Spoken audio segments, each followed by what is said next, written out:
সাফল্যের সিঁড়ি বেয়ে এগিয়ে চলছে বাংলাদেশ। র্যাঙ্কিংয়ে উন্নতিতে বিশ্বকাপের পথে টাইগারদের বাড়ছে আত্মবিশ্বাস। পাকিস্তানের বিপক্ষে দারুণ সিরিজ জয়ের পর নতুন এক উচ্চতায় উঠেছে বাংলাদেশ ক্রিকেট দল। আইসিসি ওয়ানডে র্যাঙ্কিংয়ে এক ধাপ এগিয়ে ওয়েস্ট ইন্ডিজকে পেছনে ফেলে নবম স্থানে উঠে এসেছে টাইগাররা।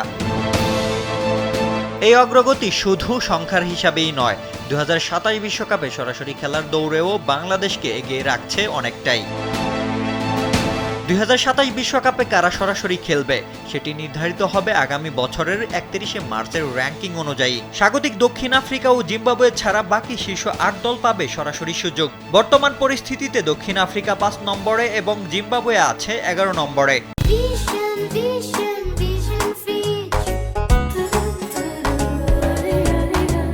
ফলে বাংলাদেশ যদি নিজেদের নবম অবস্থান ধরে রাখতে পারে তাহলে বিশ্বকাপে সরাসরি খেলার সম্ভাবনা জোরালো থাকবে।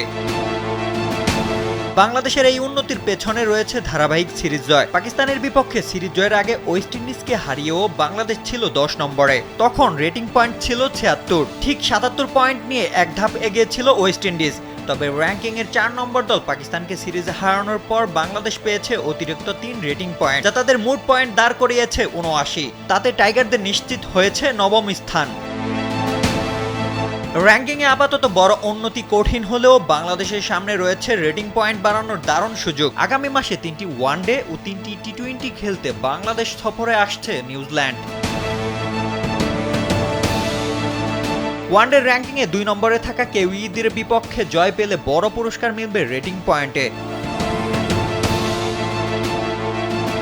সিরিজের ম্যাচগুলো অনুষ্ঠিত হবে 17, 20 এবং 23 এপ্রিল। এখন টাইগারদের সামনে বড় চ্যালেঞ্জ, নিউজিল্যান্ডকে বধ করে সিরিজ জয়ের মাধ্যমে নিজেদের অবস্থান করতে হবে শক্ত। রৌশন মনির, কালবেলা।